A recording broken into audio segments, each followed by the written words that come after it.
Feed me now! I'm starving. Give me food! Don't make me ask again. Please give this video a like and subscribe!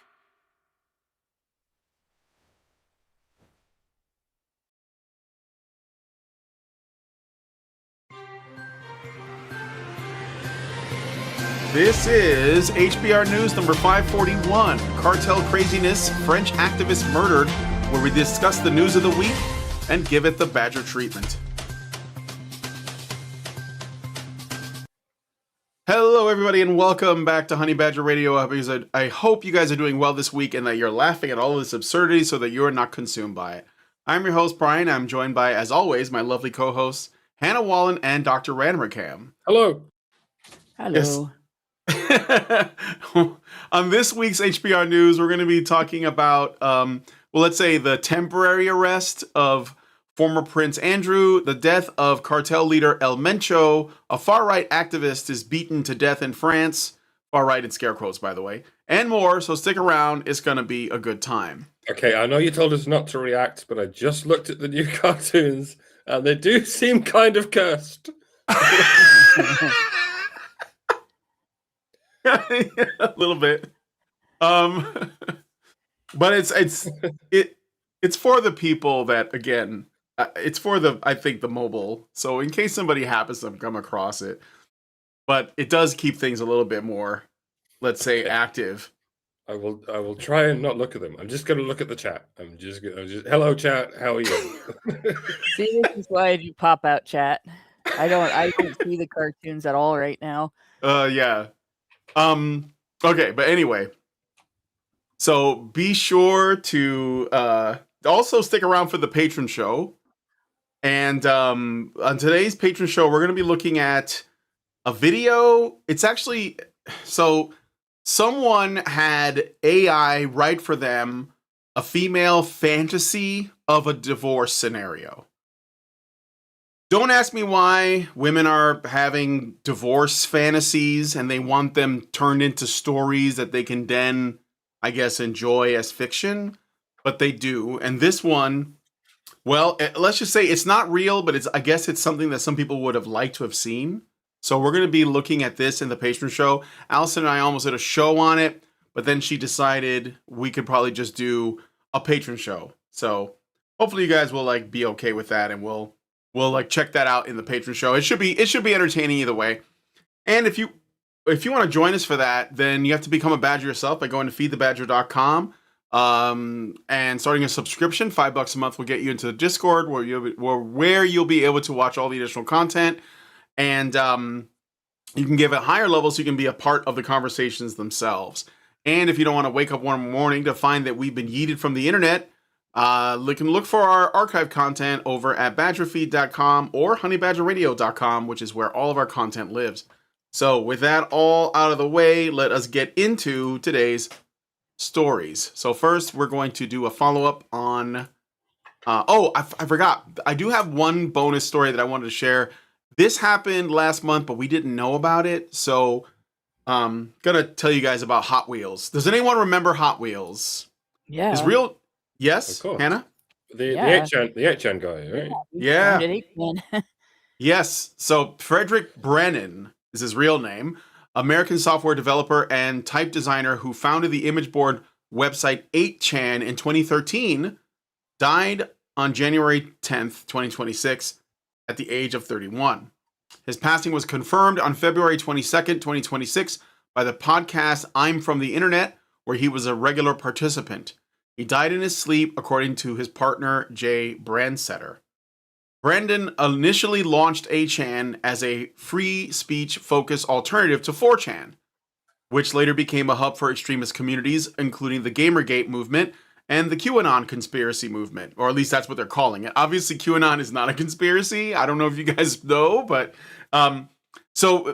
he originally created 8chan as a free speech alternative to 4chan. And 4chan was going through this sort of this business that Reddit was going through. And it was because of Gamergate. So we're back at Gamergate again. Okay. And Hot Wheels created the 8chan page. But I don't know if you guys know this, But even though he originally was very much on the pro Gamergate side, he did eventually, and I'm not saying this is to sort of taint him or anything, but he did end up turning against the Gamergate side, or the sort of like, I guess what he would have called the far right or whatever. And he was very critical of, what he considered to be Gamergate later, as well as QAnon. And so he became like, sort of an opposition for a while towards the end.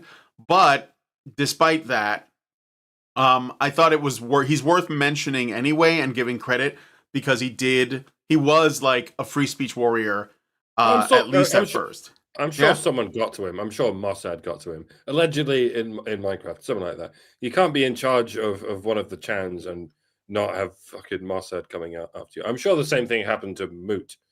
When Moot eventually dies, we'll be like, yeah, there was that one little wrinkle in his legacy, but apart from that, it did fucking 4chan. So it needs to be remembered, hopefully, for that. But let's not forget, the chans have always been about free speech, so they're all going to get infiltrated by Mossad at some point, or someone or other. And there's ups and downs. You also have to remember, like, both he and Moot endured some things that you don't usually see other social media dealing with. People deliberately posted horrible illegal material on both of those websites, specifically to get them into trouble in order to get control over those websites. And it's not that type of material doesn't end up on other social media, just that it's you actually have to work your butt off to get rid of it, to try to report it, and it doesn't seem to receive the same response. Definitely not from the admins, and apparently not from the FBI either.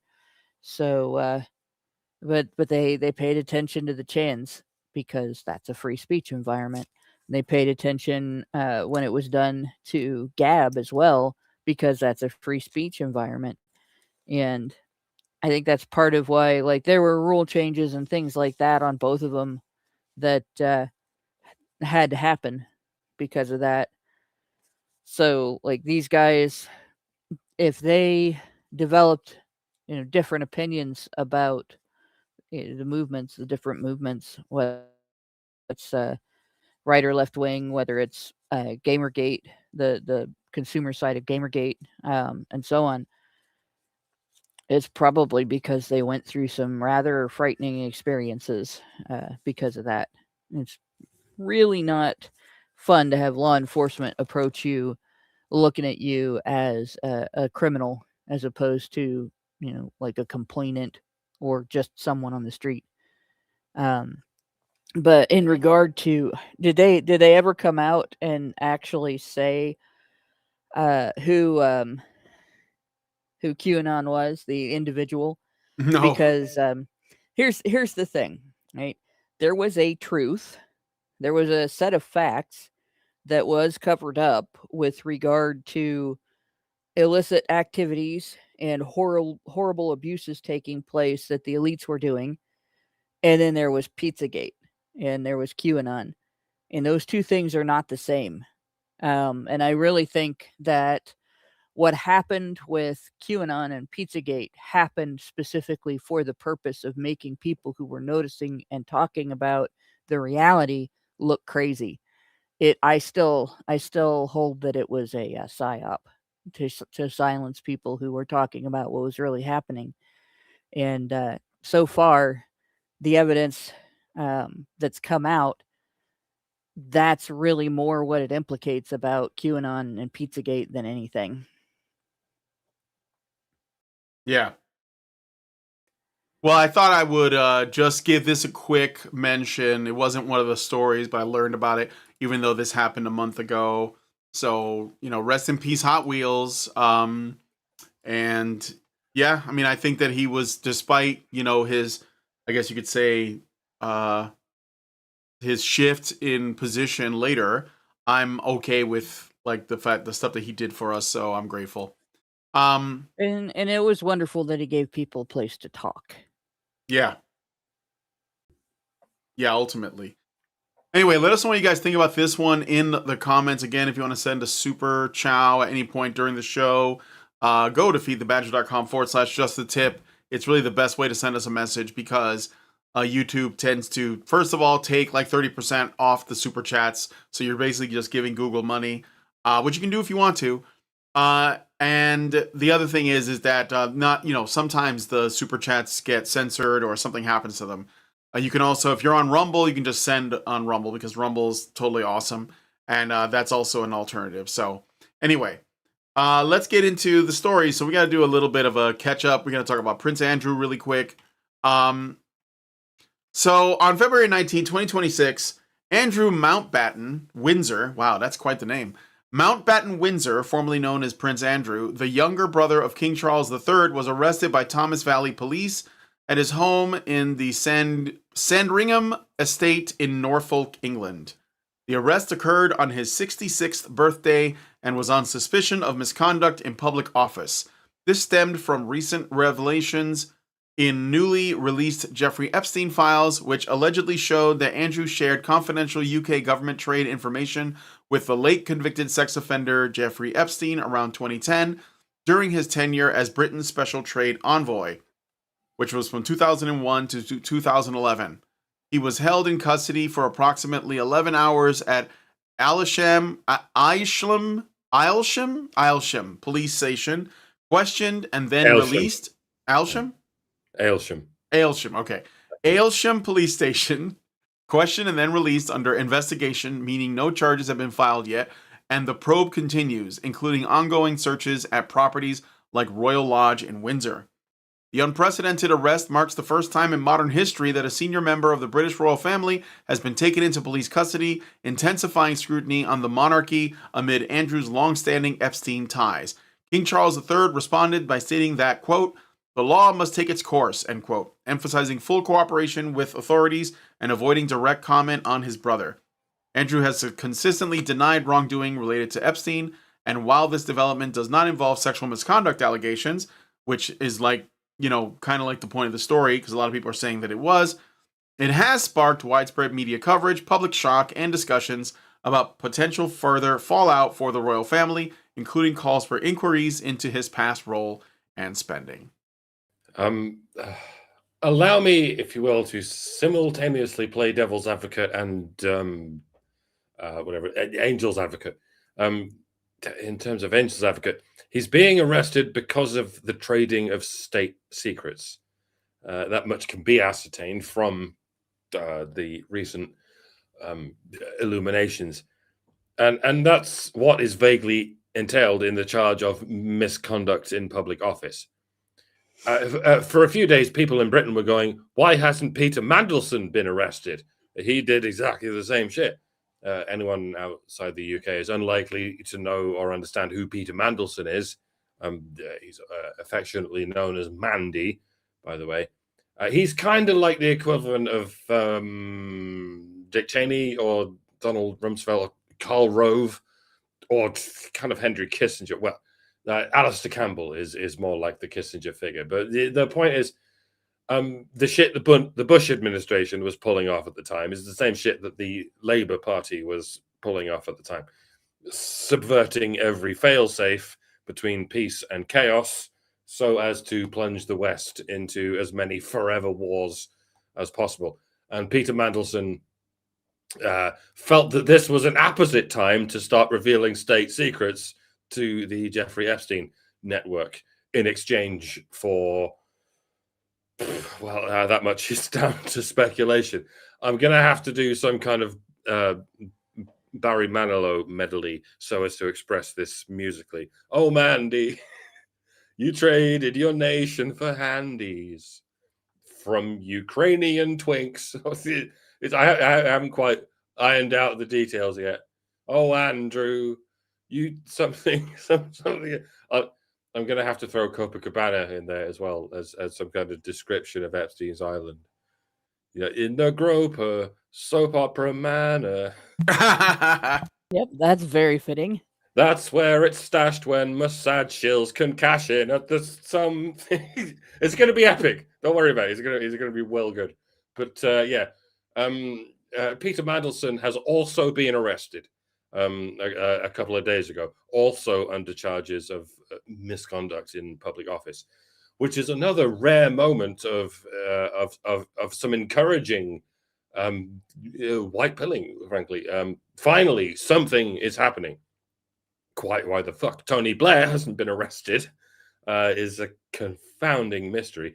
But presumably it's because he wasn't involved in the shenanigans that went on Epstein's Island.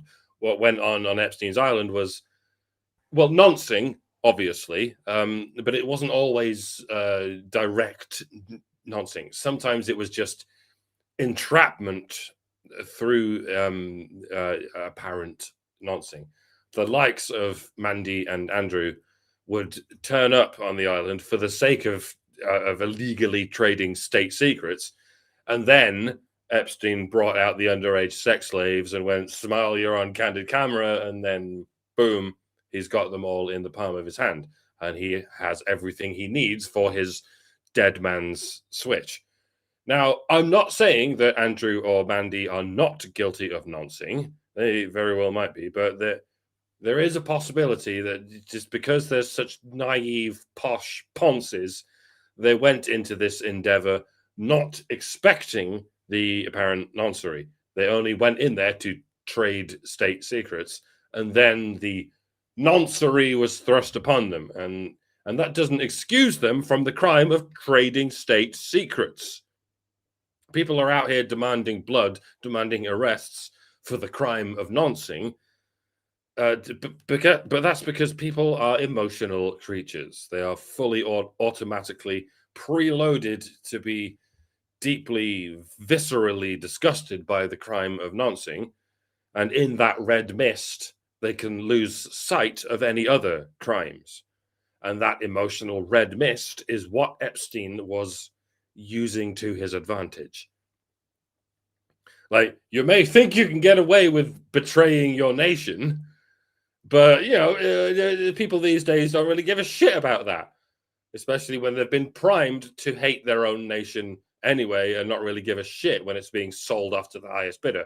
But what you'll never get away with is noncing. People actually care about 15-year-old girls in ways they'll never care about their national security and sovereignty. Sad but true. So you might think that this is some kind of Al Capone situation where they can't arrest Andrew or Mandy for the noncing, so they have to get them on a technicality like the fucking high treason. But, you know, it's actually very much the other way around. They're being arrested for betraying their nation, for the high treason. The noncing is just the catalyst that allows the arresting party to do this with the blessing of the public and its visceral bloodlust. And to repeat the devil's advocacy, it's very possible that Andrew was never even interested in fucking children. He might have never even realized that he was fucking children, but he was interested in betraying his nation, in sharing state secrets with a hostile foreign network. That is why he's been arrested. And that is why he should be arrested. Same with Mandy. Same with just about everyone else who turned up to that island. With some exceptions. I mean, especially Bill Clinton. I'm pretty confident he was there for the primary reason of fucking underage girls. He probably went back again and again so he could try out some even younger ones, allegedly in Minecraft, etc. I'm just saying, nonce is bad. Please do arrest the nonces. Please do lower them slowly into the wood chipper. But I expect nothing less for the treasonous traitors who were merely entrapped into alleged noncery because they are treasonous traitors. Look, I know you love children, guys. I get it. I don't hate them either, but I love my nation. I love your nation, whatsoever it might be. Well, with some exceptions. Children are the future, sure, but your nation is the past, the present, and the future. And if we continue to let it get undermined and usurped by foreign agents, well, then all the children are fucked. Literally and figuratively. And in Britain, that is presently what is happening. And that might not be a coincidence. In summary, yes, nonces are evil and they deserve nothing short of the wood chipper, but please understand there are bigger problems. Yes, bigger problems than that, like the world being destroyed from the top down. And the people responsible for that deserve the wood chipper too, from both ends, frankly. We can focus on both of these problems, the noncing and the treachery, but if you ignore the destruction of the world because you're so emotionally gripped by the alleged noncery, you're falling right into the trap that Epstein has set and is probably still setting, because in all likelihood he's still alive. Seems like a good bombshell on which to leave it. I'll let someone else talk. There you go. I actually have gotten into an argument with somebody about this recently, who is skating the edge of supporting another illegal act, like the young man who recently died trying to get into position to maybe possibly attack the president, and it's I don't understand the mindset people get into with this. Right, there is no good outcome for any attempt at a presidential assassination other than the failure of the attempt. Even when Obama was in office, the president that I think was the actual worst president this country has ever had, I would not support something like that. And this guy's reason for supporting is the slow walk that has happened with the salacious details from the Epstein files being released to the public. Like, I'll be really blunt about this. I do not want the salacious details. I don't want to have to think about that stuff. I do want to see accountability for perpetrators. And we will find out more information probably than we ever wanted to know when that happens. And everybody keeps saying it's not going to happen, but it has started to happen. This is something that I don't think a lot of people understand, the way that the justice system works either. There is no snap of the fingers and the public gets all the information and then the court case goes the way you want it to go. When there is a robbery, a murder, somebody cons a bunch of people, it doesn't happen quickly. It takes time. And when it's any kind of sexual violence, and when it's a complicated case like this, where the sexual violence is part of a method of blackmailing people for engaging in crimes against their countries, it becomes a more complex case, and it also becomes a slower information train. I understand that people were mad about the redactions, and that seems to be getting remedied. So it's not actually reasonable to continue to be mad about that. Like, oh, they fixed this. So claiming that it's still broken is kind of stupid. But in the meantime, we're seeing rhetoric over this and many other things on the side of even some Trump supporters, but the never Trumper Republicans, the woke left, and everything that has led more than once to a very young man losing his life, trying to do something stupid that actually would not help anything. Do you know what happens if somebody succeeds in that effort? We get President J.D. Vance. Do you think President J.D. Vance would do something different than President Trump? Like, do you think he's going to be easier to control? The guy that calls people dipshits on the internet from the White House? Because I don't think so. And if you do think so, you don't know Ohioans very well. So while I'm glad to see that some things are happening, right? Stuff has started. I don't expect a fast forward. It'd be great, right? It'd be nice to see a fast forward, going straight down the line. The next person is being indicted, the next person is being indicted, and so on.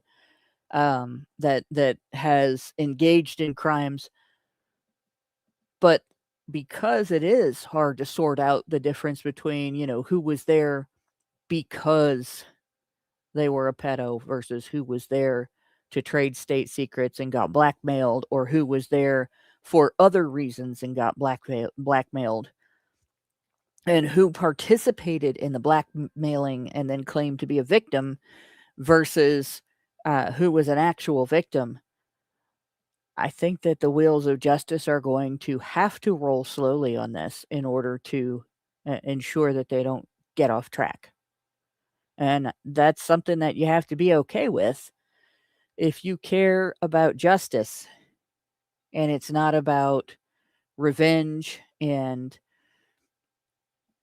outrage porn.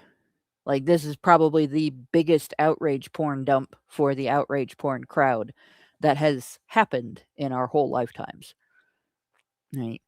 But if all you care about is outrage porn, well, in my opinion, fuck you all. Because, although I don't know the experiences of the victims on Epstein Island and the Lolita Express and everything else that happened, I do know what it's like to be victimized as a kid. And I don't care how other people feel about what does or does not happen to my perpetrator. I care about two things. One is making sure the individuals involved can't commit these crimes again. That's the single most important thing to get out of it.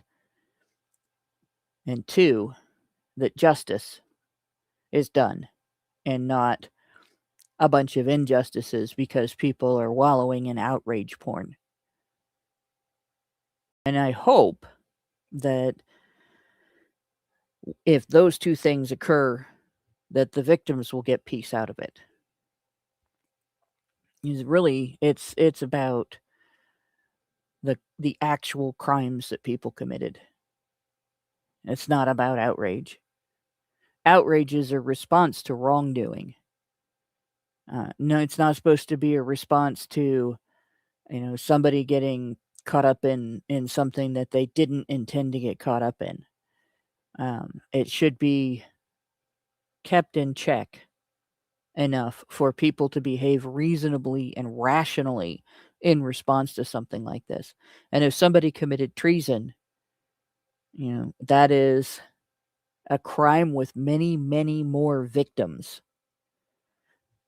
than what material is being used to blackmail them. Some people are probably going to be mad at me for saying that. And it doesn't matter whether it's a worse crime or not either. The fact is, the victims of treason are every man, woman, and child in the entire country. And they have a right to see justice done too. And their right to see justice done is no smaller than the right of victims of sexual violence, no matter how old or young, to see justice done. And you cannot commit an injustice against one group and call it justice for the other, no matter how outraged you are. So just hold tight and watch what happens. and judge based on outcomes, not whether or not you get more outrage porn. Well We said. got a super chat from Zaranx. I'll cover Yeah. it before. Some people are so deluded into thinking we're somehow civilized beyond being audience members at the arena. Many will continue believing like that. And yeah, it's true.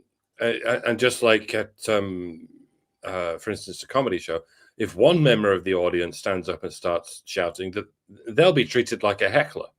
And the comedian will laser focus on them and destroy their soul to make sure they sit down and shut up. And if they don't, then the security will get rid of them. But if the entire audience starts booing, the security can't throw out the entire audience because then there won't be a show anymore. If the entire audience can get together and realize that what's being said is utter bullshit, and they come together and just keep booing, then the comedian will have no choice but to leave the stage. I hope I've addressed your analogy there. All right, thank you, Zaranx, for that. And then I got a super chow from Meredith G for 5. And Meredith says, HBR News number 541, to add some color to the Andrew arrest story, Andrew got the trade envoy position at the behest of Peter Mendelsohn. Aside from the more salacious detail of this, there is every indication that the information given to Jeffrey Epstein was for the profits that could be made in trading based on those secrets. And there are indications that those running Andrew were fully aware of what Andrew was sharing with Sleazy E. Sleazy E, that's a good nickname. Yeah, I like that. That's good. All right. Well, thank you, Meredith. Thank you, Zaranx. Thank you, Mike and Hannah, for your thoughts on this. And again, yeah, I'm with Hannah. I think that these things take time, and we want to make sure that we do them right. And so, like, this is it. That also is going to mean it's going to take some time. So that if there are, if there are going to be convictions, then we have to make sure that we have our ducks in a row so that they go through to the fullest extent, right? These things take time. So anyway, be patient, and we'll follow up with any little developments that, that may come of this. But that's just the way it is. So the cookie, she crumbles like a these. All right, let's move on to the next one. So I don't know if you guys know, but Mexico is on fire. Last Sunday, the Mexican government claimed responsibility for the killing of Nemesio Osegura Cervantes during an attempt to capture him and other high-ranking cartel members.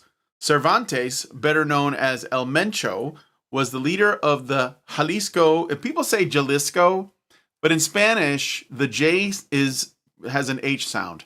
So it's Jalisco. And Jalisco, if you've ever been to a Mexican restaurant in America, a lot of them will have Jalisco or Jalisciense in the title. They're sort of making a reference to this place. But anyway, the Jalisco New Generation Cartel, better known as the CJNG, a group that has trafficked both drugs and people, but also dabbled in cybercrime and money laundering. They're basically terrorists. They're not just like drug dealers, okay?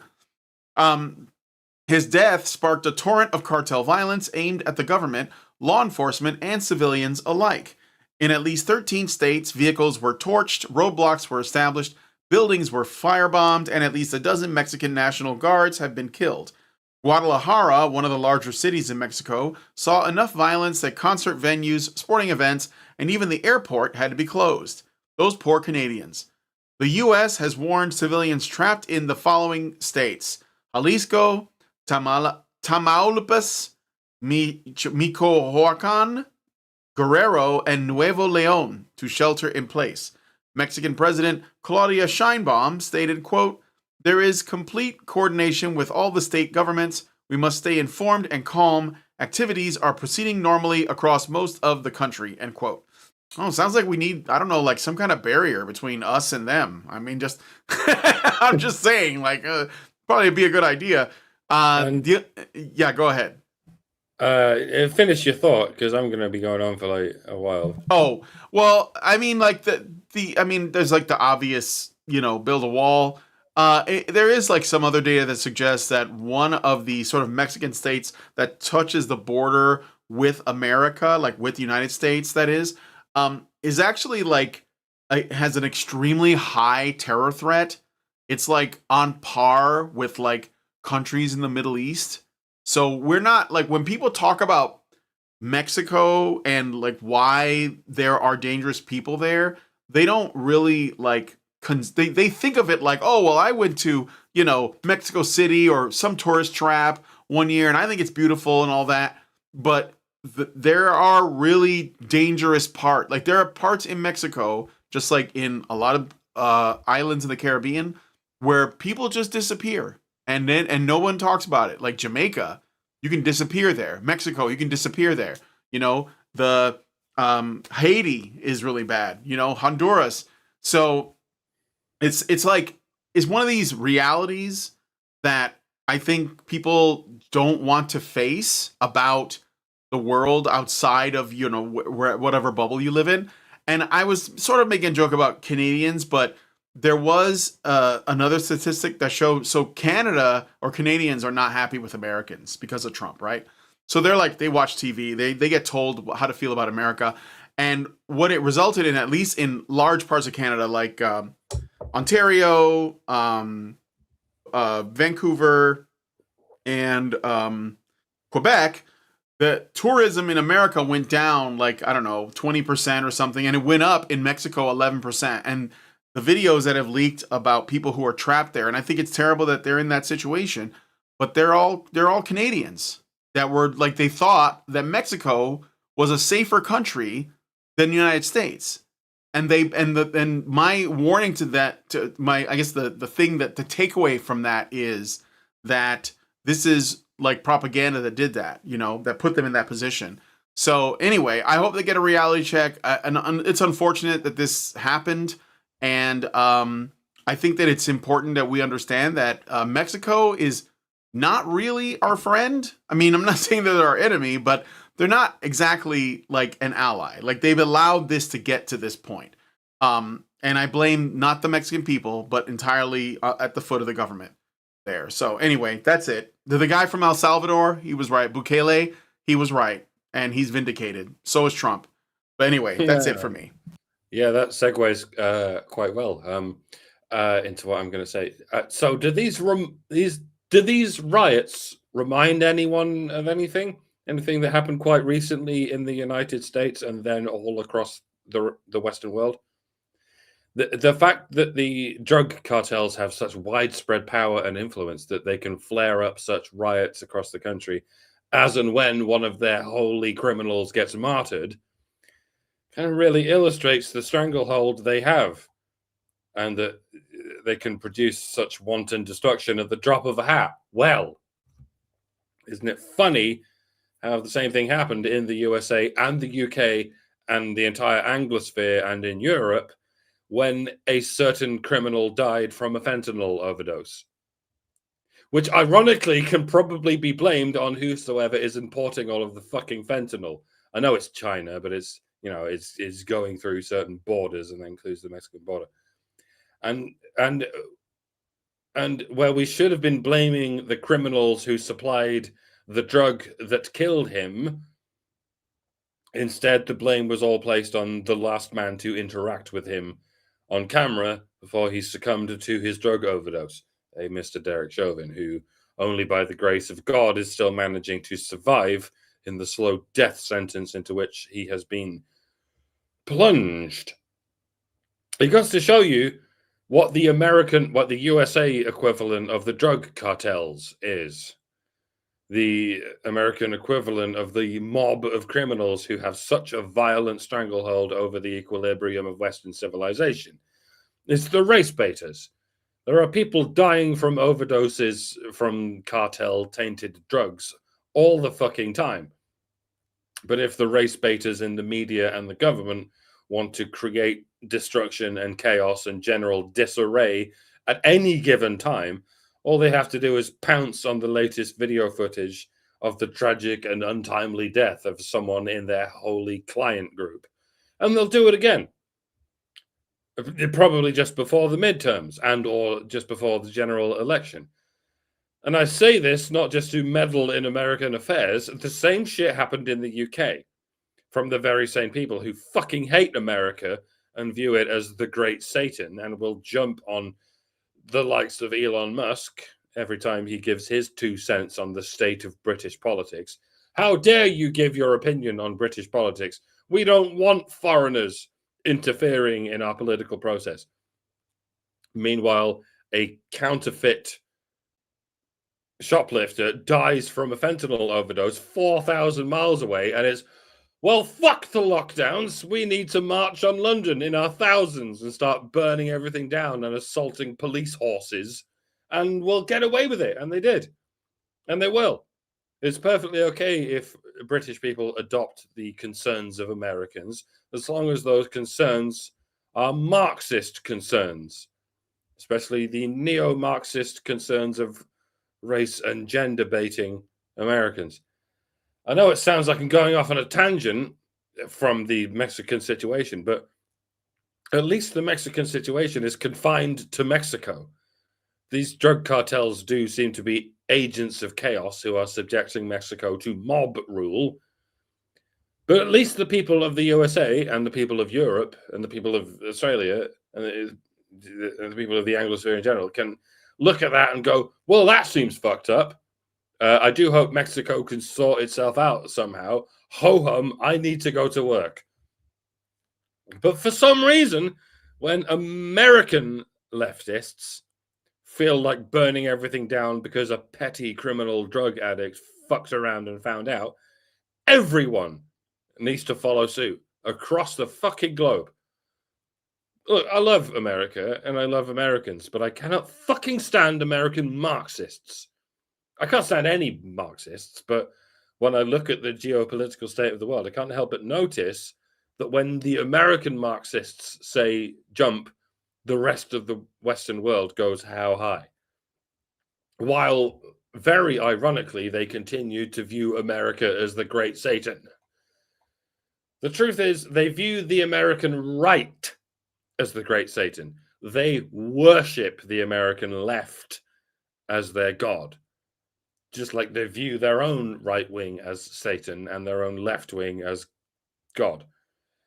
And I suppose it's because the Western world realizes that the USA is like the boss of the Western world. It represents the powerhouse that we created and continues to keep us relevant and powerful. And Marxists hate that. Marxists want their own culture to be destroyed. And American leftists are the ones who will destroy it. At least they are the vanguard of the force that will destroy it. And I suppose that's why no one really gives a shit if Mexico is burning. They're like, does this help us destroy the USA? Does this help us destroy the Anglosphere? No? Then bollocks to it. Let us know next time something important happens. Like next time someone with Tourette syndrome accidentally shouts nigger during an award ceremony. That we will talk about incessantly. Thank you, by the way, for not making that a story in this week's episode. And I apologize for even bringing it up when there's important shit to be discussing. But at the same time, yeah, fuck Mexico. If you want to fix your shit, do what Bukele did. It's not that difficult, and it's not my problem. If you make it my problem, I will start giving it a shit. Hence, I give a shit when foreigners make their shit my problem. Dr. Random McCann, Mounted News, Honey Badger Radio. Man, there's a lot of other things that can be said about this, but I think the most important thing in the U.S. is the fire that we see on the screen is kind of symbolic because Mexico's been on fire for decades. And I've gone off about this before. All right.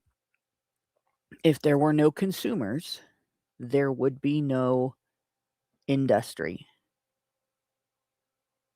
You can't sell something if you don't have buyers.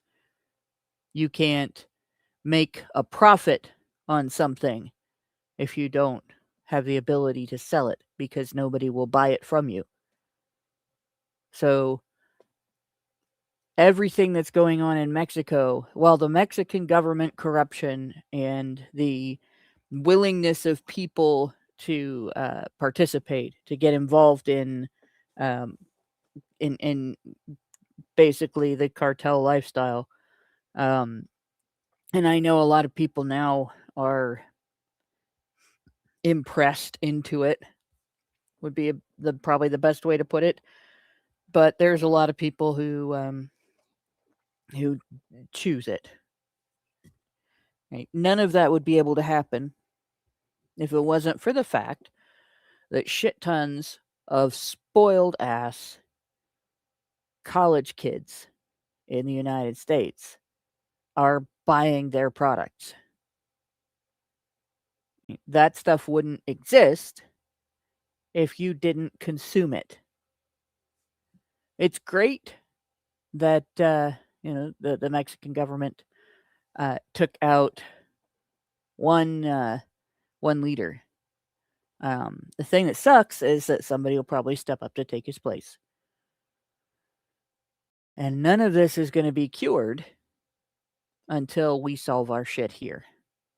And I do place blame not just on the people who are selling, but also on the buyers. And yeah, I know it's not all about drugs. I know that there's also a contingent of very wealthy Americans who are buying people from these cartels and using them as slaves.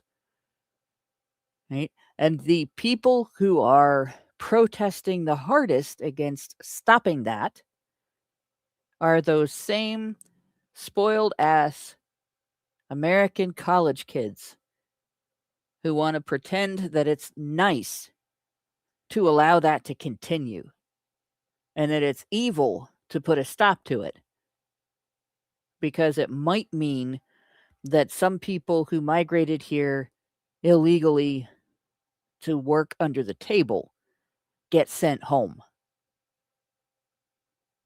It's bullshit. You're accountable. You're responsible. If you support having no border here, if you support allowing traffic to cross unvetted and unmitigated, all of the horrors that are perpetrated by these cartels on the people in their cities, in their, I can't remember what it's called in Mexico, but it's like counties in the U.S. or states in the U.S. But they are doing that, and they're able to do it because of you. I don't have any sympathy when I see people going off and getting all teary-eyed over somebody getting getting deported. I don't care. Don't encourage people to come here illegally, and do not support a system that facilitates human trafficking. And especially don't do that and then tell me how outraged you are over the Epstein files. Because everything that happened on Epstein Island, Mexico is one big fucking Epstein Island. It's worse because people are just being grabbed off of the street or out of their cars or out of their homes and murdered. There are gangs there that practice human sacrifice to weird gods that are all about death. They think that it protects them from the police. What really is protecting them from the police is payoffs and police involvement in their crimes. Right? But they are still killing people, and they're torturing them to death. If you cross them or you witness the wrong thing, you can end up beheaded there. It is every bit as bad in terms of the salacious details that people want from the Epstein files. The only thing that's not happening there is people trading state secrets. Right? There's not treason happening there that we know of. But we do know that they are selling children for sex, and that there are buyers in the United States who are paying them to bring children here to be used as sex slaves. We do know that they are selling adults and children for labor, and that there are buyers here in the United States who are paying for slaves to be transported illegally across the border. We know that. We do know that they are transporting deadly substances across the border. We do know that if somebody decided they wanted to kill everyone in the United States, all they would have to do is conspire with the cartels to get enough fentanyl in here that they could get it into our water system. And everybody would be kaput. Right? We do know that. And as long as you have temper tantrums because we have a president who is trying to secure the border and who is prioritizing that over salacious details being released to the public, then, you're at fault. Every time a kid is sold to an adult to be abused, your rhetoric helped make that happen. So it is really time for the wimpy college students that will throw bricks through windows and loot stores every time something happens that the news media tells them that they shouldn't like. It's about time for you to step up, understand what's going on in the world, and figure out what to really care about. Because this is just one little drop in a big fucking bucket of blood.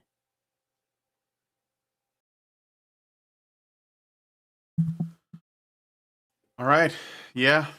It's definitely part of a wider trend that we're seeing. And I think that, I don't know, sometimes the world has to fall apart a little bit in order for us to see what's really wrong with it. So we'll have to see what happens. Let us know what you guys think about this one in the comments. We're going to move on to the next bit of chaos. It's a little bit of a global show this week. We did a little UK, a little Mexico. Now we're going to go to France and talk a little bit about something that's happened in France recently that's also creating some chaos. It's like things are getting a little, like they're busting at the seams, as it were.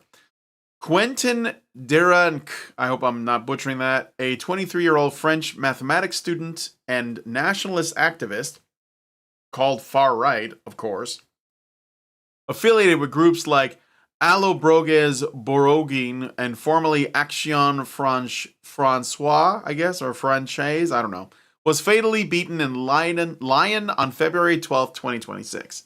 The attack occurred outside a conference venue where Rima Hassan, a member of the European Parliament from the the Left France Unbowed Party, it's like LFI, I guess they call it, was speaking. Deranc had reportedly been protecting members of there's apparently a feminist anti-immigration group that was protesting the event, and he was protecting members of that group. He suffered severe traumatic brain injuries after being thrown to the ground and assaulted by at least 6 individuals described as Antifa militants. He died in the hospital 2 days later on February 14th, happy Valentine's Day, from major cranial trauma, sparking widespread shock, tributes, and marches in his memory, drawing thousands in Lyon and intensifying France's political divisions ahead of upcoming elections. French authorities launched a murder investigation leading to the arrest of 11 suspects, with some reports citing up to 11 in custody or under investigation, including a parliamentary aide to an LFI politician. So there are people that are part of the actual political party there, and members linked to far-left groups like Le Jeune Garde. Several face charges related to murder or complicity, while others are probed for aiding evasion. The incident has drawn international attention, including U.S. criticism of radical left violence from Trump. Of course, CNN, one of the people who covered the story, lamented that. He called it far left, even though that's what it was.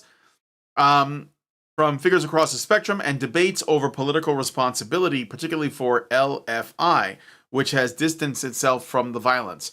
President Emmanuel Macron urged calm amid rising tensions, far-right rallies, and calls for potential group dissolutions, highlighting broader concerns about escalating political violence in France.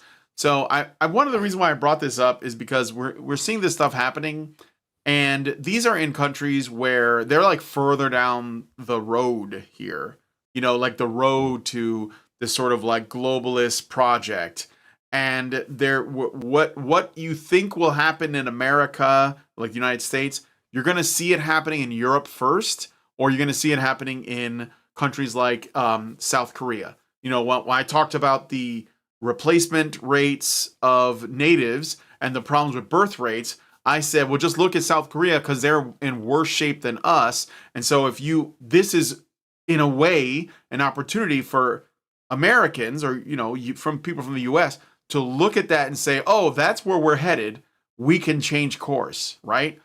So if you want to know where sort of like unfettered radical far left Antifa extremism goes, you can look at stuff that's going on in countries like France, where they're overcome by this ideologically, but the people are starting to stand up. And the way that they're being presented in the news, like they're just calling everybody far right. I hope you guys understand by now that that's a meaningless term. It's only a way of saying you can kill these people. It's okay. Like that's the only reason they say it, is to say you can kill these people because they are the bad people that believe the bad things, and you are a good person that believes the good things. And I know that sounds childish because it is. So I'm saying, absolute tragedy. I don't care what the guy's politics were. There is no excuse for this. So there's no point in trying to paint it a certain way. But if you want to know where you're going, look, and you don't live in Europe, look at what's going on in Europe. If you want to know where we're going in terms of like, the strained relationship between men and women, look at countries like South Korea. Look at Spain, which I think we talked about. They're absolutely, cucked when it comes to this kind of stuff. And even the United Kingdom is not as far along, at least I don't think, as parts of Europe. Europe is essentially like a defeated continent at this point. But anyway, that's what I wanted to say about that. Yeah, South Korea. Yeah, South Korea's birth rates are awful. And the guy who ran for president, that they were like the president of Korea, I didn't cover it as a story, but I forget his name, but he was like the sort of like, conservative front runner or whatever, and he was president for a while, and they were calling him a misogynist and shit, and that was like the narrative they used to like replace him. He is under investigation for insurrection in Korea now. There's no evidence of anything. They're just trying to eliminate him so he's no longer an obstacle. Even North Korea wouldn't allow that. So just to give you an idea, North Korea's birth rates are better than South Korea's. Now, maybe Kim Jong-un is lying, but I think that there's probably some cause to believe that could be true. So anyway, that's all I wanted to say about that. I'll give the floor to you guys. Makes you wonder about Japan and how they were able to vote for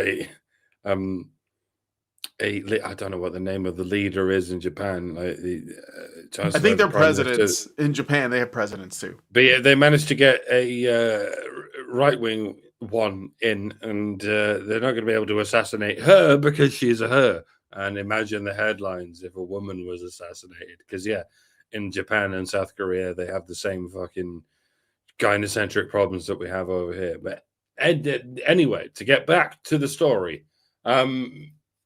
So Emmanuel Macron wants to exercise his free speech. Does he? I hope you all know where I'm going with this. He wants to tell people what he thinks about the world and what he thinks should be done about its state of affairs. Well, allow me to pull up a quote. Let's see, what was it?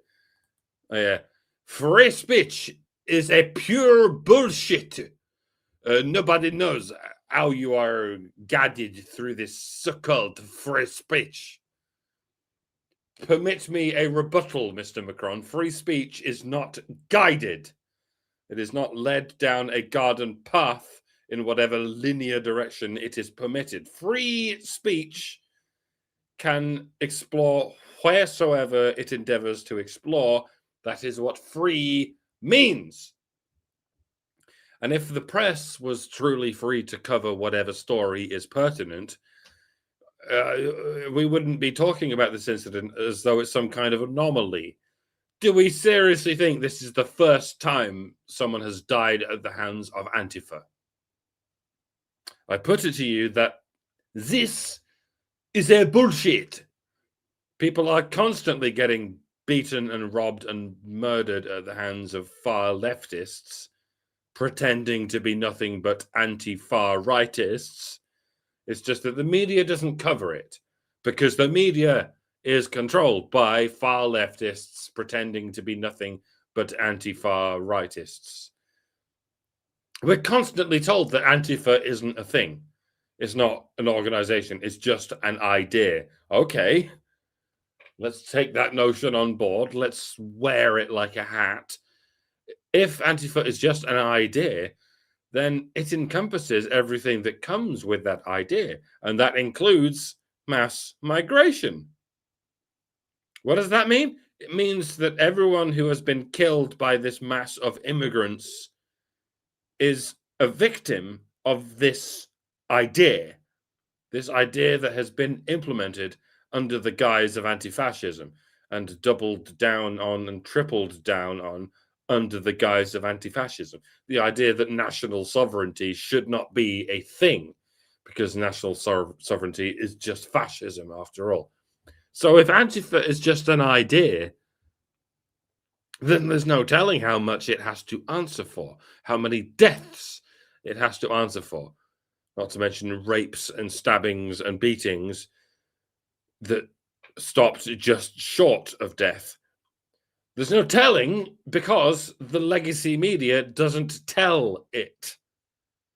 You could go to the legacy media, regaling them with your story of how you were stabbed and beaten and raped, but they won't run with that kind of story because that kind of story is racist. The wrong kind of racism, I mean. I got raped by a Frenchman. Okay, stay right there. Here's 100 grand. Tell me everything. But I got raped by an Algerian. Oh, no, mon amour. That is racist. Stop in the name of the law. And it's the same in Britain, by the way, but in a different accent. I'm not casting the first stone or nothing. But the point is, there's a difference between Antifa and the hordes of foreign mercenaries appointed by a nominally anti-fascist government. Antifa is composed of almost entirely Europeans, white oikophobes, if you will. The various North Africans and Middle Easterns don't need to join Antifa. They have their own thing going on. They can just assemble as a proud group of patriots, uniting under a banner of what is essentially xenophobia. And it's okay for faraway nations to be xenophobic, even when they are invading your own Western nation, because, West bad, everyone else good. Whereas Antifa, I mean, those who fly the anarcho-syndicalist flag of Antifa, in some sense, they are the good guys because they too are protesting against whatever Western nation is in question. But they also happen to be white. They happen to be native. So they have to be very careful not to kill anyone they're not supposed to kill. I mean, they can kill Andy, no.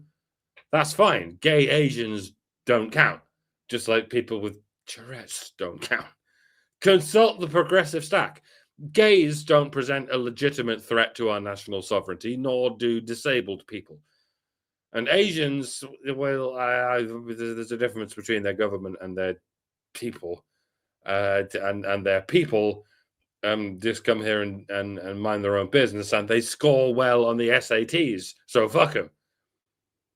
To see if I can channel Gavin Newsom. You can't exactly pander to Asians by saying, I'm just like you, I score high on exams. See, that would sound lofty, almost confrontational. But you can go ahead and say, I'm just like you, I'm a dumbass nigger who can't even read. And apparently that's fine. Because it's just, patronizing. It's absolutely fine to be a condescending prick to people who pose no existential threat, but you cannot and may not criticize those people who are actually colonizing your nation. They're doing God's work, you see, Allah's work, if you will, inshallah. But so, yeah, I suppose this is a breakthrough case because Antifa killed a native man, although they've clearly done that several times already before, but this time it actually somehow got picked up by journalists. It was apparently unavoidable.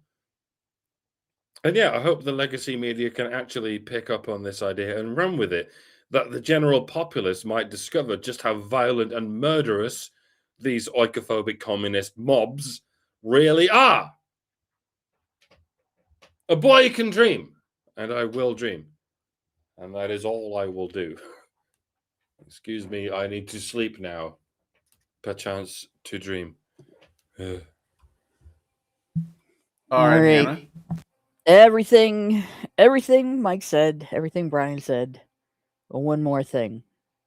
I want to draw your attention to one of the details in the story that has been only given minor attention, and that is that the victim had reportedly been protecting members of a far-right feminist anti-immigration group protesting the event.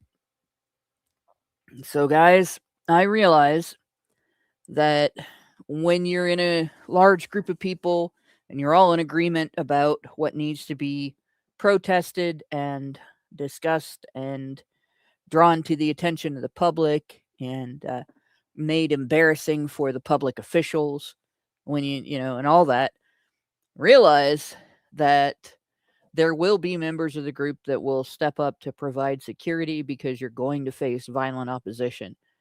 Completely understand that. But this is part of it. This is something that you have to really carefully consider before you decide that you're the guy who should be protecting the women of the group. This guy lost his life. And the biggest takeaway from it seems to be labeling him something that is used to condemn people as bad guys, right? Not this guy heroically sacrificed himself for these women's safety. And we don't even know if they still faced violence or not. So we don't even know if he was successful in protecting them or if his efforts at protection didn't stop the violence. Because that's not really reported in the story.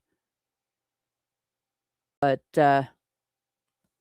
don't let women use you as a shield unless you're okay with this happening to you.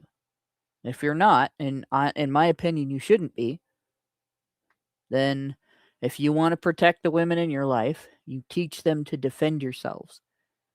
Or you teach them to not go into violent environments, not go into violent protests. Not protests where the protest itself is violent, but where the opposition is. Convince them instead to make appointments and go talk to politicians, to post on the internet from their homes, to go to news media and talk to them, or to find a way to do public events without allowing violence in. Because there is no reason why men should be sacrificed this way. At the same time, everybody who's suddenly starting to realize that all around the world there is an actual violent war taking place between communists and anti-communists. Welcome to the room where everybody knows what's going on. Like, the rest of us has known that for quite a long time, years. For those that denied it and are suddenly figuring it out based on this kind of violence, I told you so. And got laughed at for it. This is happening everywhere. Neighborhoods are being attacked. Protesters are being attacked.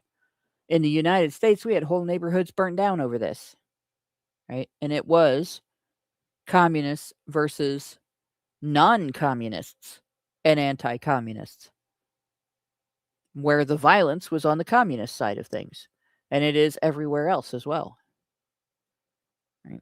The whole population of the world is at war over whether or not communism is going to be imposed on us. And if you think that the best use of your time is to make it possible that a bunch of chicks can feel tough and strong by going out and joining a protest against the communists, even at the risk of your life, you're wrong. Because the communists will trample you and then badmouth you, and your legacy will be being called quote unquote far right. That's not good.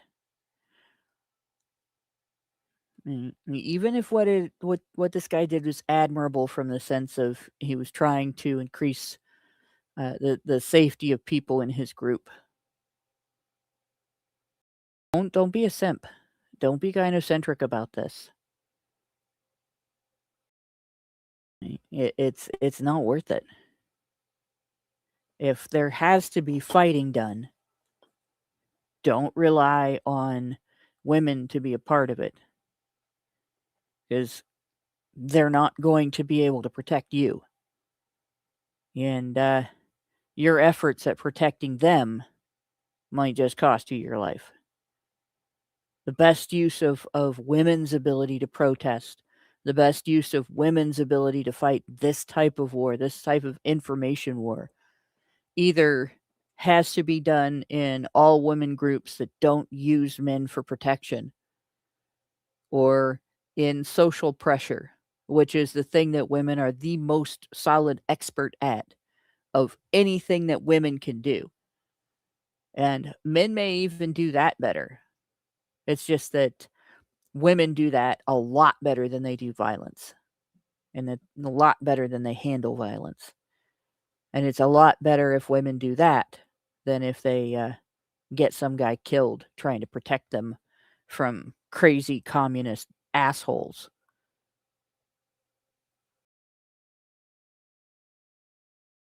Yeah. All right. Well, thank you for your feedback on that. Let's see if there's any. Nobody sent any super chats or super chows. I am disappointed. That's okay. But you still have time. We have one more story to get through. So send in those super chows if you are interested in sharing your commentary. I'm gonna have to end it with something a little bit closer to home, but pretty dark. Although there's a justice behind it as well. So let us know what you guys think about that one in the comments. Moving on to the next story. On February 17th, 2026, Kenosha County judge sentenced 34-year-old Anna Marie Crocker, a former teacher's aide at Riverview Elementary School in Silver Lake, Wisconsin, to 51.5 years in prison, followed by 32 years of extended supervision for multiple child sex crimes. Crocker pleaded guilty in December to 7 felonies, including first-degree child sexual assault, second-degree sexual assault of a child, child enticement, and child sexual exploitation involving filming. So she was filming herself with children. The offenses involved the sexual assault and manipulation of 4 young boys. Age ranges from 12 to 16, including incidents like assaulting a 12-year-old during a sleepover at her home and targeting friends of her own son. Judge David Hughes described her actions harshly, stating she, quote, sought out children, she used children, and she took advantage of children, end quote, and noted she would not be eligible for release until her 80s, requiring lifelong sex offender registration.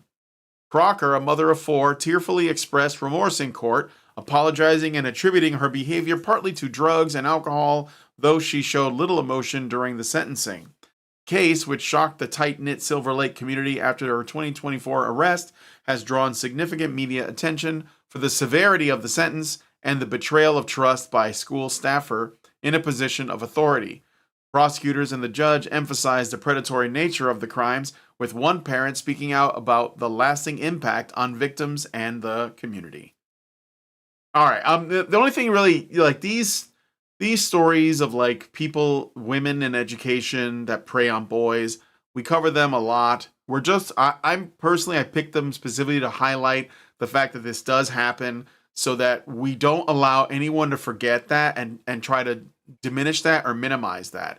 And the other thing I'll say is that if any of these boys later on go on to offend, like sexually offend, we can point to this as likely a large contributing factor to that behavior, even though no one wants to do that, because when men commit crimes, it's in a vacuum, it comes from nowhere, or it's just in their nature to do that thing. When women commit crimes, it's because something happened to them. All of a sudden, we care about the context or their early life experience.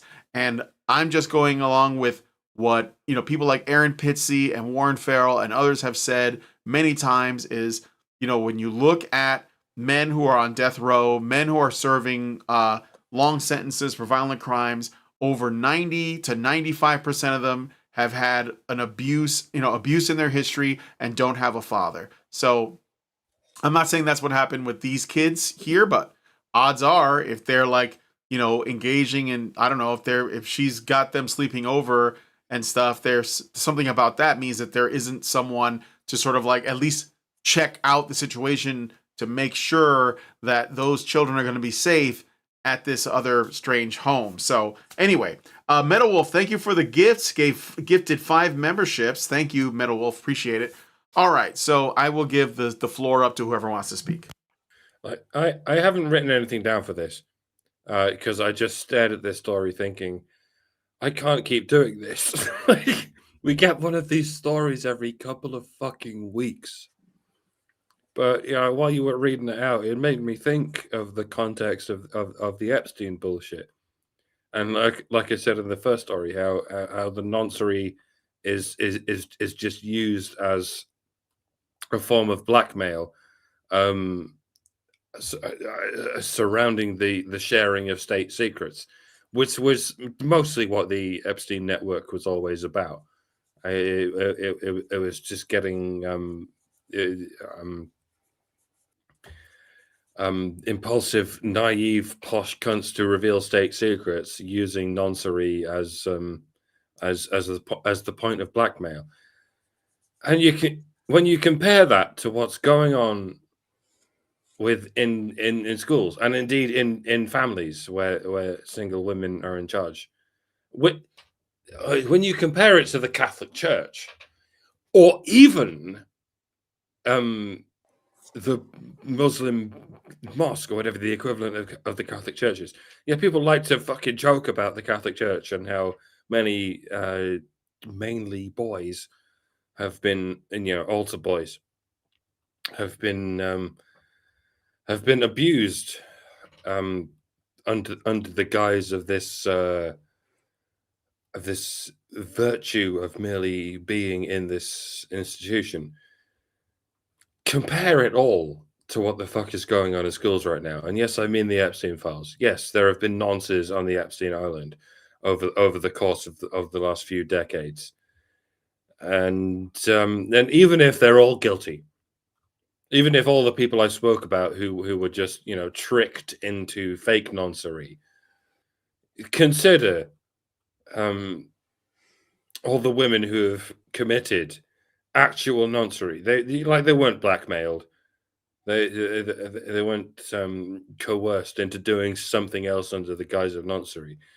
They were given every opportunity to just teach children because they were trusted to just teach children. And what did they do? They fucking nonced a bunch of children. And yeah, maybe they only nonced like a dozen children each. But when you stack it all up across all these countries where it's been happening, they get away with it. And not because they're rich, right? Not because they're fucking Jewish billionaires or whatever. It fucking doesn't matter what race they are or what religion they are. They're women, and so they get to teach. Teach children, but they get to be teachers of children as an occupation while they do whatever the fuck they like. Largely because there's so many gaps in the opportunities to become teachers, because men keep getting pushed out of these roles because they keep getting falsely accused of noncery, and because there's so many gaps, those gaps keep getting filled with women. Any women. It doesn't matter if they're qualified. It doesn't matter if they're just women who want to nonce boys. They just get to be teachers. It's much like prison screws. Like it doesn't matter if they're just women who want to abuse captive men because criminals are what turn them on. Well, I know this is hard for a lot of people to hear, but just like there are a lot of women who are attracted to bad boys of the age of consent, there are a lot of women who are attracted to bad boys below the age of consent, or just attracted to any boys below the age of consent. Yeah, because they don't have the psychological wherewithal to know what the fuck is going on. And like the Catholic Church is nothing. Epstein Island is nothing. I would even go so far as to say Islam is nothing compared with the epidemic of predatory women who go into this profession or don't even need to go into this profession because they have an unending stream of psychologically broken boys who they can just abuse and get away with it. And yes, every few weeks we have a story of some female teacher who was finally brought to justice. But this seems pretty obviously the tip of the iceberg, folks. The tip of an absolutely huge iceberg that we've only just begun to uncover. It's not just an iceberg that exists now. It's an iceberg that existed for decades.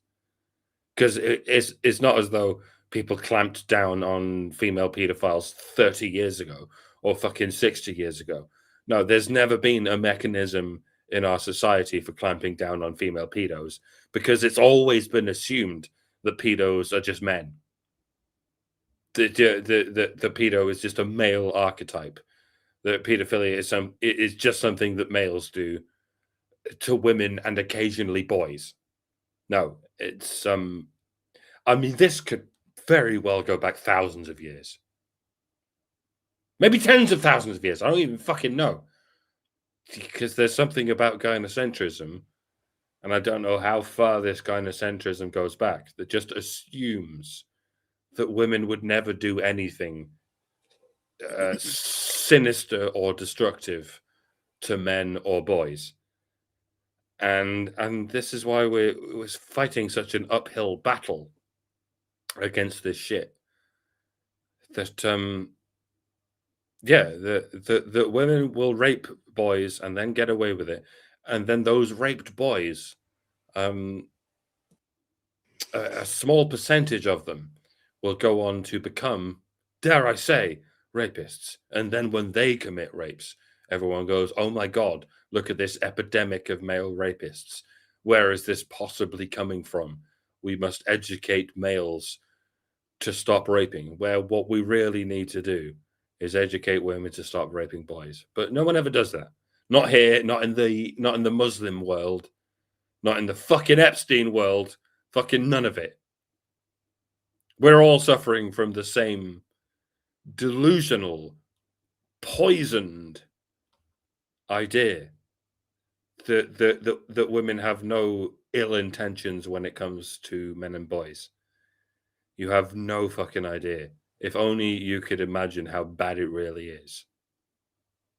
And this is the longest I've ever talked without a script. I think I've said everything. Hannah, say something. I know you're champing. Yeah, there's actually a lot to say about this that isn't directly related to the sex crimes.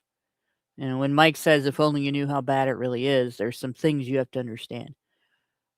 Raping boys is one of the worst things that female teachers do to boys and get away with most of the time.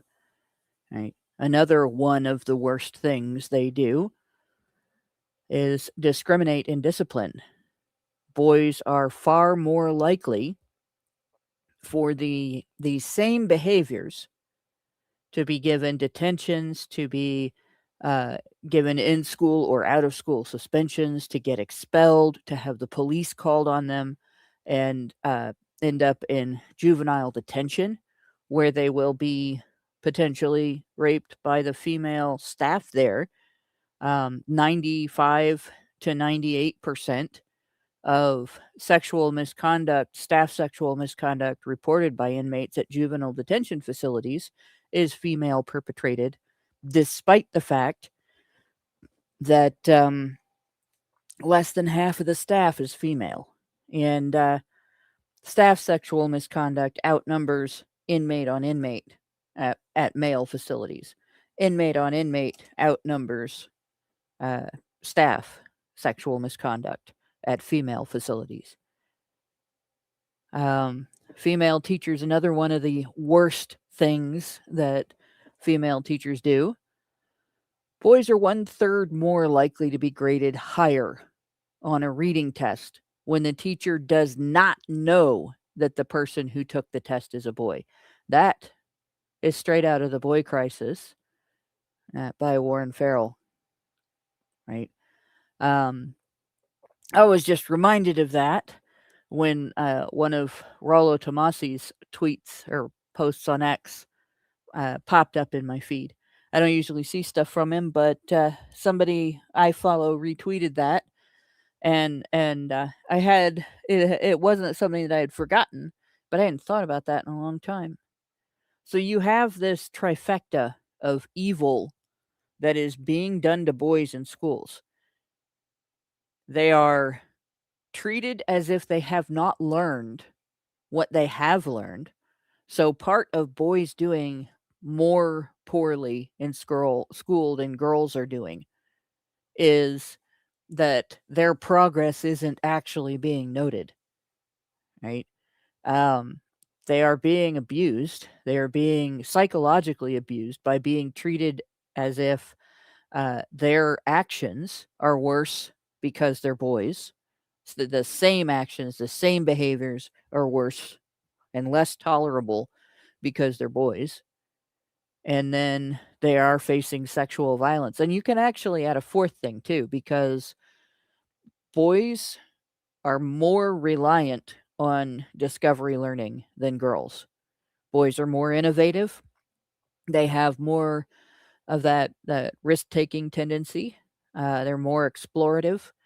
And so when you're teaching, for instance, about biology and you want to teach how the lungs work, you can get by with girls with, putting a picture of a pair of lungs and describing it.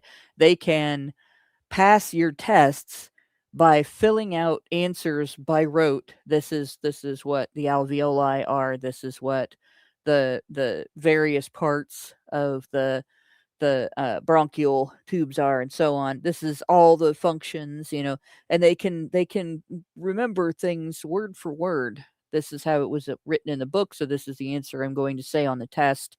and they can pass the test.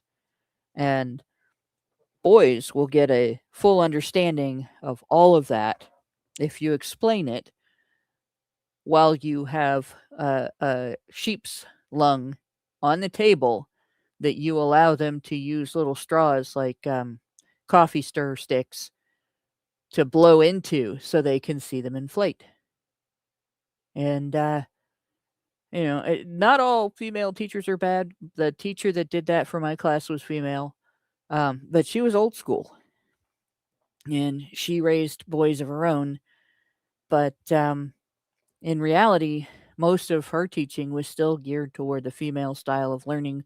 We did a lot of written reports and shit. But the bottom line is the education system, the feminized education system, is designed for boys to fall through the cracks and to not catch abuse of boys. And our society doesn't like to recognize abuse of boys. And it doesn't like to talk about it. And the really difficult thing is people will cite statistics. Oh, this happens to girls much, much more often. You see, this statistic says 1 in 5 women and 1 in 6 men faces forced coitus, and 1 in 3 girls and 1 in 4 boys is sexually abused as a child. But something that you don't realize, there's been a study, and this is something Allison has been talking about for years as well. One of her co-writers on her old blog, Gender Attic, before the Honey Badger Brigade formed, pointed this out. And there's an article about it on A Voice for Men. I believe it was titled Manufacturing Female Victims and Marginalizing Vulnerable Men. But when male victims of childhood sexual abuse are asked about it later in their adulthood, they are 16 times more likely than female victims are to have pushed it out of their minds and forgotten that it happened on purpose. Forgotten, not it slipped their minds, but actually blocked it out, or to rewrite things in their minds to take accountability away from the perpetrator and adopt it into themselves as if they could have consented. And so when adult men are asked about their childhood sexual experiences, those questions, if those questions are coming up with a set of responses that leads to statistics like 1 in 3 girls and 1 in 4 boys, just remember that that number of boys might actually be significantly higher than reported. If they're asking adults what happened when they were kids, that number it represents those that haven't blocked it out and haven't rewritten it in their heads. And a statistic that goes along with that, right? In a survey of college age women that were asked about varying degrees of sexual aggression, from just being assertive but not aggressive to full on attacking someone with a weapon to get sex against their will. 3 in 10 said that they had exploited an underage boy for sex when they were not underage. 3 in 10. By the time the perpetrators were in college. And it indicates that that's not all of the perpetrators. Some people with reprehensible impulses resist them for years before they eventually perpetrate. If they never get any kind of treatment, if they never go for any kind of help to get out of the mentality that causes those impulses, eventually they will perpetrate. And this is what happens. Then you end up, they go into some area, whether it's teaching or being an educator in a church, being in caregiving like daycare centers. There's a lot of abuse that takes place in daycare centers, all kinds of stuff like that, and they'll find themselves in a situation that they put themselves in, where those impulses override their level of intelligence and their ability to control themselves, right? And that's what happens in these schools. So honestly, the feminization of the school system is responsible for a significant amount of damage to boys, and in their adulthood, then they are walking wounded, and that all of the dysfunction, it's not just boys who grow up to become perpetrators. They're not the only ones whose whole life is changed as a result of this. Right? You have guys who have been molested, guys who have been sexually abused when they're young, are up to 14 times more likely to commit suicide. They're the percentage of likelihood of becoming perpetrators isn't stated in the research that I've seen, but there is a disproportionate level of being victimized in the histories of perpetrators, but it's nothing like the disproportionate number of them that commit suicide, and that's overt suicide that people recognize as suicide. They are up to 44 times more likely to abuse intoxicating substances. They start earlier, and they're more likely to indulge more than other people. That's a form of slow suicide, right? It is an absolutely horrific. It is a wrecking ball to a boy's mind to do this to him. Right? Boys that have been molested or otherwise sexually exploited, they're more likely to have difficulty making relationships as adults. They're more likely to have difficulty at work. They're more likely to have difficulty in school, even if it doesn't take place in school. Academic difficulty, like, it affects every aspect of their trajectory in life. So, it isn't a minor thing. It isn't nice. It isn't funny. It isn't something they should have to be ashamed of. And they're not being wimps when they complain about this. It is a profound psychological wound. And it is one of many that is inflicted by the feminization of the education system. And the only way to protect your children from that, if you can homeschool them, homeschool them. If you can't homeschool them, know everything they are doing at school. Be close to the people that are engaging with them. Make sure those people know that you could show up at any moment, that they are not ever safe being alone with your kid and doing anything that you wouldn't approve, because you might find out the next second. You might walk in the door the next second. If your kid's part of an after-school activity, stop in unannounced and to observe the activity. If the teacher complains, ask what they're hiding. Right? But that's all you can really do. If it turns out that your kid is with a teacher that is doing something bad, and that's without us touching the gender shit, right? Because that's abuse too. Telling a kid that they might be born in the wrong body. They're doing that to both sexes. They're deliberately confusing the youth. That's abuse as well. And that is sexual abuse. That is sexually predatory behavior. You, as the parent, have the right to be fully informed what is going on with your child at school.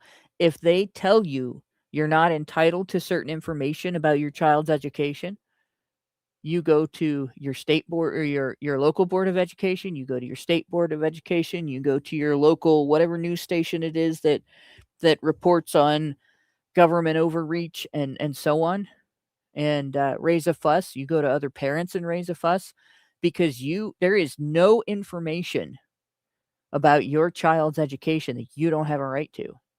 And it is, as a parent, more than anything, it is your responsibility to have that information, to get that information. And if you know what the stakes are, because I just described what happens to boys in that system. It is a meat grinder that chews up the future adults, the future inventors, innovators, teams that create, teams that build, and spits out walking wounded that are malleable, manipulatable, easier to take advantage of, likely to commit suicide, and unlikely or less likely to succeed in life because of what has been done to them. And like, our school system needs significant reform. And in the meantime, one of the best ways to pressure it is for parents that can homeschool to homeschool. And this is coming from an opponent of homeschooling historically. I used to vehemently oppose homeschooling. The more I understood about the way the school system works, the more I looked into men's rights and how education hinders boys, public education hinders boys, the more pro homeschooling I have become. So there you go. You can homeschool people using, I dare to say, YouTube. I know there's a lot of bullshit on YouTube, but there's a lot of educational content as well. It kind of sucks that people are putting their children in front of fucking Coco Melon and all this bullshit that's just singing nonsense at them all the time. Where you could put them in front of educational content, and there is educational content for all ages on YouTube. Like, if you're going to pacify your children by putting them in front of YouTube videos, there's all manner of educational shit that you could do. And it's just like, you could send them to a university to get educated when all you ever needed to do was send them to a library. And no one goes to libraries anymore because they've been made redundant by the masses of educational content online. It doesn't need to be YouTube. It could be, it can be anything. You should probably, give them Rumble shit or BitChute shit or whatever. You don't even have to do that. When I was 2 years old, my dad gave me an Olympus Pen E half frame camera on a 35 millimeter roll of film. It got 2 images per 35 millimeter frame. And he was doing photography for the local newspaper. So he was a professional photographer. He had started photographing weddings. This would have been in 1974. So he was already photographing weddings. He gave me that, and he started teaching me about composition. So you teach a 2-year-old, you could teach a 2-year-old about composition, but a 2-year-old's not going to understand the relationships between lighting and aperture and shutter speed, film speed, and all that. But that was when he started teaching me a trade. And by 15 years old, actually, technically by 7 years old, I had earned money with it. I was at a wedding with my parents. I had my camera, and there was a maid of honor, not maid of honor, the little girl that carries the flowers, flower girl. She had the cutest dress, and I just thought it was adorable. She looked like a little princess, and we were playing, and she was doing the little girly thing of twirling and showing off the dress and everything. And so I had her pose for me, and I took pictures while she did that. And one of those pictures was just so adorable, they put it in the wedding album. And my parents told me that they put my picture in the wedding album and they gave me money for it. So they taught me to earn money using my photography. And by 15, I had a job that I was doing photography for income. And I had an almost 30-year career in professional photography, including sports journalism, wedding photography, portrait photography, commercial photography, news photography, and it was great. I earned money doing that. That was part of what fed my family when the government was keeping, my husband's income away from him. And every parent should be doing this with their kid, even if it's not, quite as blatant as that. If you're an accountant, you should show your kids what you're doing as soon as they're old enough to understand it. As soon as they're old enough to start understanding it. Farm kids do that. They do chores on the farm. They learn how to farm. My classmate, his father was a very successful farmer. And when his sons graduated, he gave them acreage. Yeah, this is what parents did for like all of history before schools existed. Exactly. Like schools didn't exist, especially not for working class families, until like a century ago. Parents just taught their children what they knew, and they generally did know something about some kind of trade because everyone was into some kind of trade. Everyone existed within the oikos, like homes, family homes, and family businesses were all one and the same. Hence the Greek word oikos. It's not just home. It's, like I said, it's family home and family business and family enterprise. You don't necessarily need to know everything about the world. It's not as though that's what schools even teach children, but only in the last century or two has every children been obliged, almost on pain of punishment, to send their children to government institutions where they're told, this is what you must believe about geography, this is what you must believe about history, this is what you must believe about socio-political hot potatoes. And at this point, that means science is what we say it is, and that means men can be women and women can be men, and that's their idea of science right now. And that's how far it's gone. Like, do people actually need to know this tiny amount of information about every subject? Well, Like, if they do, there's materials you can get for that. K-12.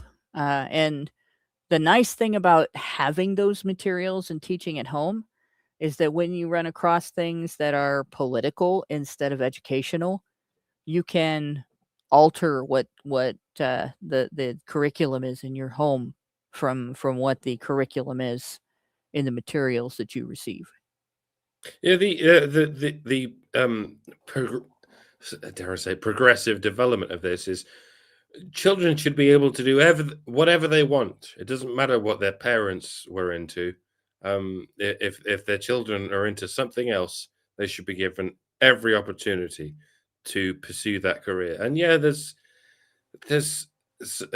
something about that, but there's only so much information you can fit in a human head, and there's a reason we've worked so well for so many thousands of years with children mostly learning a specialist subject. I mean, this is what universities and colleges are for, learning a specific subject. Well, parents can teach their children a specific subject if it's the specific subject they are interested in, and they can do that. They can give their legacy to their children, And if they want to learn other things, like I said, at this point, they have every opportunity to learn other things. And as long as the parents who are homeschooling their children, like, mainly teach them what they know to be true, and they can also give them downtime to watch these billions of videos about other things. And if they want to pursue those other things, yeah, then we can send them to these specific schools that teach them about other things. Like, if your parents are plumbers, then they can, independently freelance plumbers. Then those parents are in a position to teach those children how to be independent freelance plumbers. But if they don't want to do that, then okay, well, here's all the information in the world. Like, we are blessed to be in a futuristic society where you can learn everything about the world. And like I said, you can supply children with all the information in the world about all the subjects in the world. Like, what the fuck do we need schools for anymore? All schools are doing is telling children what the government insists that they learn. That's not that's that's proved to be an unreliable narrator. Like, when it comes to these things. So, Yeah. like, you have every opportunity. Like, homeschooling is easier than it ever was. Like 50 years ago, you might have had an argument as to how it's difficult to homeschool children because you need to look things up in a library or whatever. But yeah, no, it's we have all the benefits of the old world and the new world, and we can give all of these things to children. And the last thing we need to do is sit them in front of a government-regulated fucking propaganda program and have them believe everything that they're told to believe by the very cunts that are embroiled in the Epstein files. Yeah. None of this is necessary. By the way, while we're talking about education, if you happen to know a young man, probably this would be good for maybe 15, 16 or up, somebody who's not quite a man, that you are getting gift for birthday or Christmas or something, that is inclined to actually sit and read. There's a book.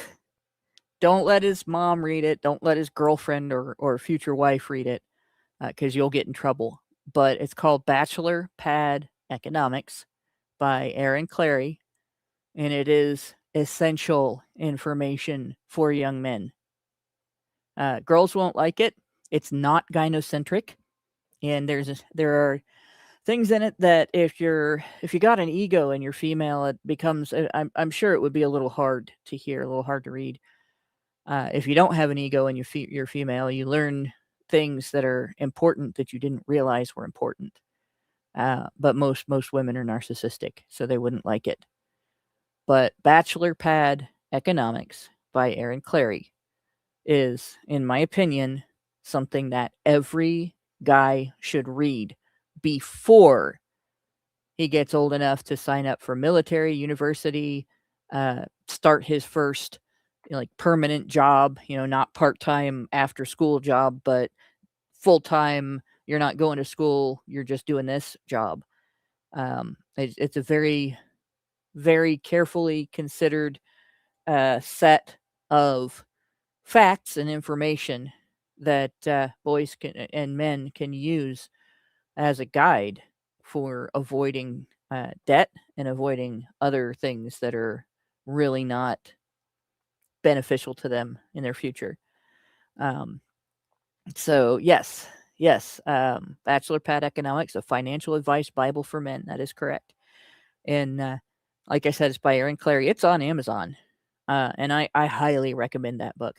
I managed to get a hold of a copy at ICMI 2014 as a door prize, And I got it because somebody else didn't claim it. And whoever didn't claim it missed out. I read half of it while I was waiting for my bus home in the bus station in Detroit.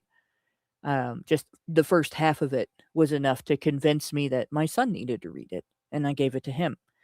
It is excellent information, and definitely, like if you're raising a son, make sure he reads it.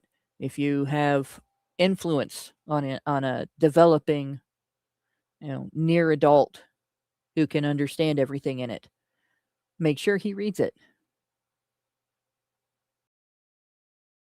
All right. Well, thanks, Hannah, for that. And thanks, you guys, for your commentary. We are now going to go into the patron show to check this video out that Allison gave me. So there's another super chat from Zeranx. I was going to read the super chats. Okay. I did get one. I put it up on the screen. So Zeranx gave us 10 and says, but Hannah, government needs schools to be able to encourage school kids to be useful as they are for anti-ICE protests towards them getting the pretty good treatment for cause against dislike polls. Yes. Yep. They need the schools to make kids more exploitable in adulthood. Yep. Yeah. To turn them into martyrs for revolutionary causes that those teachers don't ever actually have to sign checks for. So, yeah, it's sad state of affairs, I swear. But we're gonna end the show there. So thank you for that. Let me just double check, make sure I didn't miss any super chats or super chows. It looks clear here. I suppose homeschoolers can also encourage their children into activism, but at least they won't get expelled in the event that they don't do it. Yeah. They're also less likely to send kids into an environment that they've been spouting off on social media about as a dangerous and potentially deadly environment. Most people don't choose to send their own kids into that type of environment, right? It's other people's kids. That's why you hear about schools letting kids leave the classrooms to join anti-ICE protests, even though the teachers that are so hell-bent on doing that are the ones that are like, oh, ICE is shooting people without cause randomly. And then they're sending your teenagers to go join the protests that they're claiming are getting shot at by ICE. Either they don't believe what they're saying about ICE, or they don't care about your child's life, or the third possibility is both. If your kids are in school, get them expelled for saying the wrong things, and then and then you won't get arrested for not sending them to school. In the event that you live in one of the many countries where it's illegal not to send your children to state schools. It's true. But anyways, thank you to Mike and Hannah for your commentary. Thank you guys for watching. This has been a longer than normal sausage, so we're gonna head into the patron show now. Hopefully we'll see you guys there. And yeah, with that said, if you guys like this video, please hit like, subscribe if you're not already subscribed, hit the bell for notifications, leave us a comment, let us know what you guys think about what we discussed on the show today, and share this video because sharing is caring. Thank you guys so much for coming on today's episode of HBR News, and we will see you next Tuesday. Men's rights activists are machines, dude. Okay? They are literal machines. They are talking point machines. They are impossible to fucking deal with, especially if you have like a couple dudes who have good memory on top of that too. Holy shit, you're fucked.